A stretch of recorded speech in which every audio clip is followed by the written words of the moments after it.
Good morning, Take afternoon, two. or evening, whenever I happen to upload this. Hey, everybody. We are Jack's Treasures. I'm Brian. I'm Tracy. And this is our ongoing series of questions and answer and storage unit tips from Jack's Treasures. Jack is the cat. She's right behind Tracy's head, right there. We're actually reconfiguring our media room, so Yes. it's a little bit different. We're like really much closer to the poster than we were before. Well, what's So you guys great can is actually Brian see our has all these Instagram. hammers right next to me that I can use as needed during the So show. instead of me getting smacked in the face, I'm going to get smacked with a hammer. Yes. Only reason the weather's there is today we are doing a Whatnot show on tools. We're doing Yes. a Whatnot show on tools. So today is Monday. Mm-hmm. So we are getting ready to do a storage unit tip. Now today's tip is a little bit on the creepy side, if you will. Yes. I mean, would you say that? It's I would creepy. Say that. It's creepy. It is on the creepy side. It is, if possible, do some research on the storage unit owners, the people that are losing their storage units Before you purchase. before you purchase. And that is, and I would do it after you purchase too, but before you do a purchase, and that is something that Tracy handles a lot of. And the reason why it's creepy is because sometimes it gives off a little bit stalker vibe. Yes, you get to be a stalker. Yes, but you're not stalking to do anything on the malicious side. Brian let the cats in today. Yeah, because it's much easier than having them scratching at the door and Tracy letting them in as we're recording. But yeah, it gives off those stalker creepy vibes, like you're trying to divulge into personal, seeing what happened. Maybe it was a divorce, maybe it was a death, maybe somebody moved. No matter what it might be, I've repeated this before, but I'm going to say that the bulk of storage units tend to come up for auction because either someone died, someone got a divorce, or someone went to jail. Now, there's obviously other situations, but that is the bulk. Yeah, of and most by the way, storage also units. we are talking about lean units. There's a difference between a lean unit and a manager special, which we'll do a video on that too. So make sure that you subscribe because we'll do a video on that also. And again, these are just our opinions. So if you have a differing opinion or you'd like to make a comment and your name is Roman, please do down in the comment section down there below. We love Roman. I'd love to meet Roman. He's funny. He's just a great guy. You can just literally tell by his comments. But what are you looking for when you're looking up this information? Because you're not looking up this information so that you can say, I got your storage unit. No. You know, you don't do that. As a matter of fact, and we're going to repeat this at the end, never, ever, ever reach out to the owner of the storage unit. Nope. Never do that. Don't give them your information. Don't do any of that information whatsoever. And we'll tell you a couple of stories about that part. What are you looking for when you do the research? Because Tracy does the research. First of all, let's start at the beginning. When I'm looking at a storage unit, I can oftentimes figure out who owned it by looking it up in Georgia. It's a site called georgialegalads.com or something like that, and it pulls from most of the major newspapers in Georgia, and it will pull up the announcements of the storage units when they have been announced for being up for sale. And then I just cross-reference the name of the facility, if I have a storage unit number, which some of them post, some of them don't, or the contents of the unit based on what matches. Like if I see there's mattresses and electronics, I'm like, and there's one that lists mattresses and electronics. Very easy. A lot of times they will put the storage unit numbers. Right. But I find the unit that I believe it is, and I find the name that matches it, and then at that point, I start researching the person. And what are we looking for again? Well, I'm going to get to that. Oh, I'm sorry. I'm sorry. I have to kind of work back into that. Okay. But first of all, I can't find them all because there are a ton of people that have super common names. If your name is John Smith and you live in Atlanta, Georgia, I'm not going to figure out who you are because there's 50,000 of you. If you're Brian Sweck, exactly, they're going to find you easily. So an uncommon name is a lot easier to find than a common name. So if I'm able to look the person up, then I Google them. I try to find maybe their home address so I can get an idea of what kind of neighborhood they lived in. Maybe that shows me some of their economic background. Maybe they were wealthy and they passed away.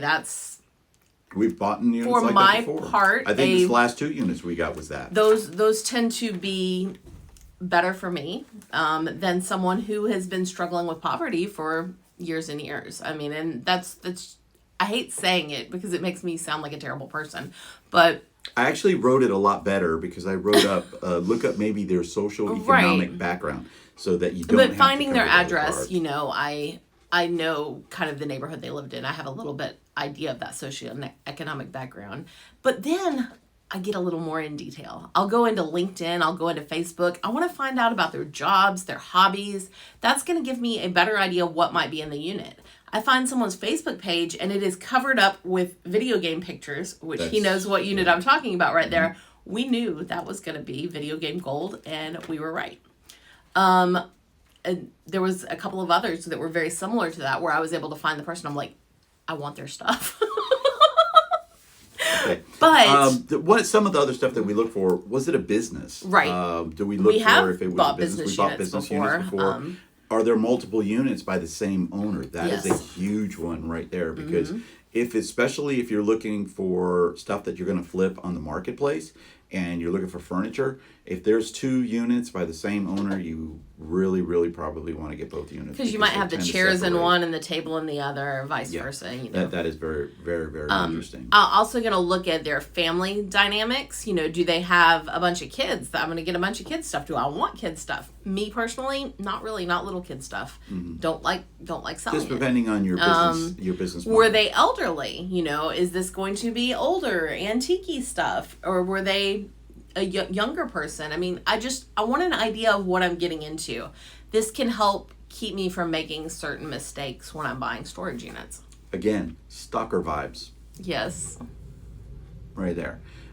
You also want to look for maybe what kind of interest that they might have. We go to somebody's Facebook page and they're avid hunters.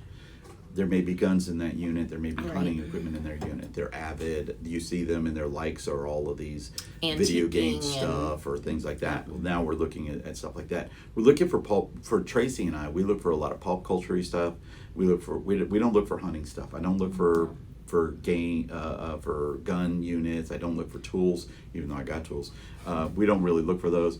But because they're very heavy, and the prices of those units tend to go. And people have different interests. We are interested in pop culture. That is what we would ideally be selling. We would be doing video game sales and stuff like that every day. But but again, it does give you a little bit of a stalker vibe. It does. Because Tracy will look up and she'll say, "Oh my gosh, look at this right here." Here's a great example. Tracy found a unit up in Blue Ridge, Georgia, and she was doing some research on the unit and found out that the unit belonged to a very a moderately famous. Let's say a top tier B-list actor. I think that would be a good way to put it. He's been in movies. He's been in big movies. He's been in TV shows. Yeah, you have seen him in something. I assure you. He starred in the movie, don't spoil it. Don't spoil it? Yeah.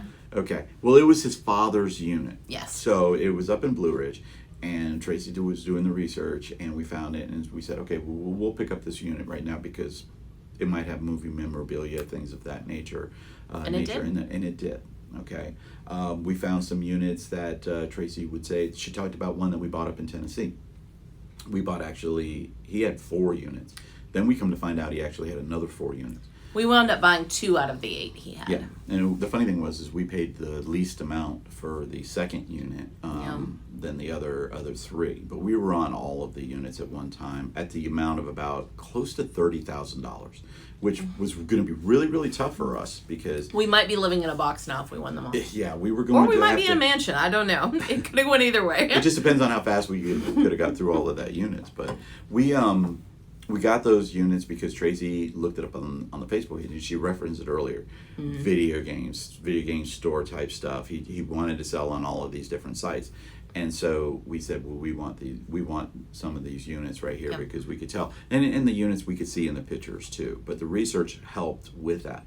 So if you're possible to do research, do some research. Now, how do you find that research? Which you covered this a little bit before that. But, like I said, in Georgia, it's called GeorgiaLegals.com. I happen to know the one in Alabama is AlabamaLegals.com. Tennessee does not have TennesseeLegals.com. I had to go find newspapers for Tennessee. that was it right there. In Georgia, and I think it's in most states, if I'm not mistaken. If it's a lien unit, okay, the difference between a lien unit and a manager special is a lien unit is one that somebody owes a lot of money on that unit. A manager special is somebody that just gave up their unit. They're just said, just go ahead and sell it. They were up to date, but go ahead and sell it. We're not going to pay on it anymore. Yep. But on a lien unit in the state of Georgia, it is law. It is law that before that unit gets up for auction, goes up for auction, by the way, and it's not ends auction, goes up for auction, there has to be 30-day notice in the newspaper. Has to be 30-day notice in the newspaper. Okay, and I can tell you this for a fact that it has happened because we used to go to live auctions, and one of the facilities is Alpha and Omega in Hiram, Georgia, and we went to their live auctions, and they couldn't do their live auctions because they didn't do 30 days. Yep, there was a mistake. There was a mistake that was made, so they couldn't auction off any of the units, and they had 6 or 10 units or something like that. But by law, there has to be, and in the listing, in the unit, it has to have the owner's name of the unit. Right. It's like a notification to that owner that's saying, hey, your stuff's about to be sold, and it's going to be sold on this date, or that's when the auction is going to start on that date. Okay, so you can find it out in local newspapers. You can go to local newspapers. We have one that is around here. The Marietta Daily Journal is one. The Atlanta Journal and Constitution is another one. The Rome Courier, or whatever it's called. Whatever area that you're in. And by the way, it has to be posted in a newspaper. Yes. It doesn't have to be a national newspaper like the Atlanta Journal. That's actually one thing that's tricky with anything that's posted in my county. It's posted in the tiny little county newspaper that is only like home delivery. We're going to be doing a video, by the way, on workspace, working in your workspace and distractions. As right here. Yeah. She's already proven that one. So we definitely need to record that one. Like today, we might record it right after this one. We may. We probably will. But yes, and then after you get that information, you'll look up the person on, Tracy mentioned Google, Facebook, LinkedIn. I mean, those are the three biggies for me. And, sometimes through Google, I'll find myself going down rabbit holes and I'll be on their Instagram page or their Pinterest page or I'm a stalker. What can I say? And again, okay, we cannot emphasize this part enough. Never, ever reach out to the owner of the storage unit and tell them that 1, your unit is up for auction, or 2, you're going to buy their unit, and what do you want? Do you want your stuff back? And never. Sometimes the facility may reach out to you and be like, hey, they would like to reach out, get in contact. No. N-O. It's happened to us a couple of times. In certain situations, we have brought back items to the facility beyond what we would normally bring back. Thinking of that one, that was in July last year, where they wanted the family Bible. Oh yeah, remember that one? It was actually a very expensive Bible. I probably could have flipped for $200. Yeah, but we brought it back. We brought it back. We have some scruples. A lot of people called us vultures and stuff like that. I've been called a lot of stuff. Some of it's warranted, I guess. If some of it by your wife. Yes, some of it by my wife. But don't ever do that. We've been to storage units before where, we bought a unit, and this is funny because the unit that we bought is literally right down the road from our house. And I bought the unit, I put my lock on the unit, and then I went and we brought a load back, and I drove back to the unit. And when we got back to the unit, there was a note on the door. And the note was from the owner of the storage locker prior, because now I'm the owner, but the prior owner. And he says in there going, I'm not trying to what did he say? Some stuff like, I'm not trying to get my stuff back or anything like that, but can I have some of my personals back and all that stuff? I'd be glad to help you unload. I'd be glad to help you unload the unit. I'm sitting there going like, There's no way on earth I'm going to have somebody who's handling his own stuff and putting it in my truck or my trailer or whatever it may have been. I brought the note up to the facility because, believe it or not, they're banned.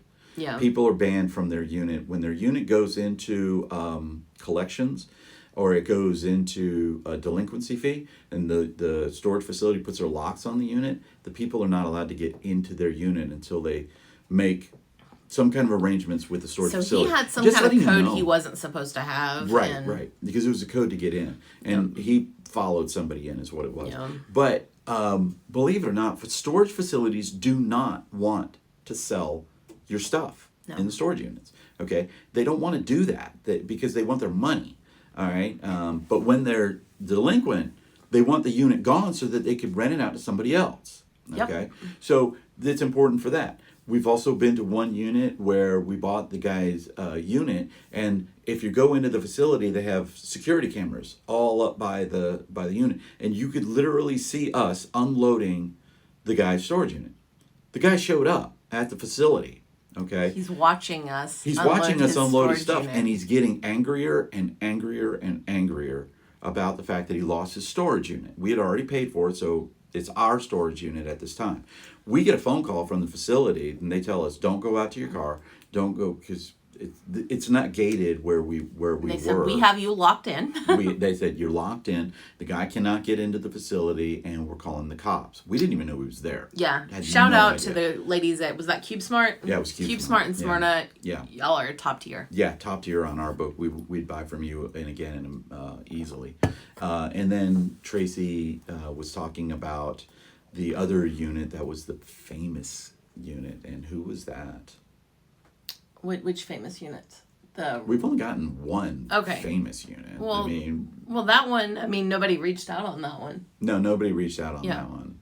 Yeah. Did you not want to talk about that because you told me not to spoil it? Yeah, well, I didn't want to say his name, but I thought you were talking about the time that the owner bought something from me on eBay. Oh yeah, that's where I thought you were going. So. Oh yeah. You Tracy got to tell you this story. It was at least probably a year after we bought the unit, and Should we tell him about what happened though? He didn't know he lost his unit because he got transferred in his job from Atlanta, Georgia to London. He was a lawyer, and we find all this out after we bought the unit. The people at the facility. They are one of your best resources. You will find out so much about these people when you start talking to the facility owners or operators. Exactly. So he had somebody else taking care of his unit, and I guess he signed over something and told the facility that no matter what happens, this guy's in charge of the unit. Mm-hmm. Well, that guy didn't pay for the unit, and so that's why he lost his unit. So he didn't know he lost his unit until later, much later. So I'd put something up on eBay, and it was recognizable. It had it was a piece of college memorabilia, and so he knew it was his, and he purchased it from me, and he actually dropped me a note. He was like, "Where did you find this?" And I lied. Because I hate to lie, but I did not want to say I bought his storage unit. I was like, I bought this as an estate sale in Roswell, Georgia. Don't make noise. So yes, I outright lied, but yeah. So we stop it. There's another one that I will talk about where the person found their stuff that we had listed on Facebook Marketplace, and that's when we learned a valuable lesson about listing things that are recognizable on Facebook Marketplace. Yeah, especially if it's in that area, that local area. Because this was another one right up the road from us, so we put it on. Hammer, I'm getting smashed. I'm telling you. But it was right up the road, and we put something up. It was recognizable, and he writes us, and he was like, "I don't know why you bought that unit. There ain't nothing in it." Well, I bought the unit because it was $75, and I made $500 in 2 days. So. Oh my God. But he was a jerk about it. Okay, guys, we're going to go ahead and end now before we really get kicked off of YouTube, because we are trying to get monetized and grow our channel and not offend everyone. So, guys, please make sure you like, share, and subscribe. And again, these are just our opinions. So if you have any comments, please leave them down below. Give us a thumbs up or a thumbs down. If you are a storage unit buyer, which I know some of our watchers are, give me your best stalker story. when you found out the details about someone who's or if you even do it because you don't like the stalker vibes, or you don't like the sad stories, which those can get you. Those can get you. Yeah. There's no doubt about it. But Definitely, and stuff like that. Because some people just fallen on hard times and couldn't keep their unit. And it sucks. And then they'll say, we want the family Bible. And we could have flipped that family Bible for probably about $250. And we said, we'll go ahead and give them the family Bible back. All right, guys, make sure you like, share, and subscribe. And if you could, help us out with Stop Soldier Suicide. That's an organization down below that helps soldiers because 20 soldiers a day are committing a suicide. And we think at Jack Shredder that is completely unacceptable. And let a cat in your filming room and let them just create havoc every day. Yeah, watch our video on Wednesday or Friday when we talk about distractions in the workplace. Peace out, everybody. Bye.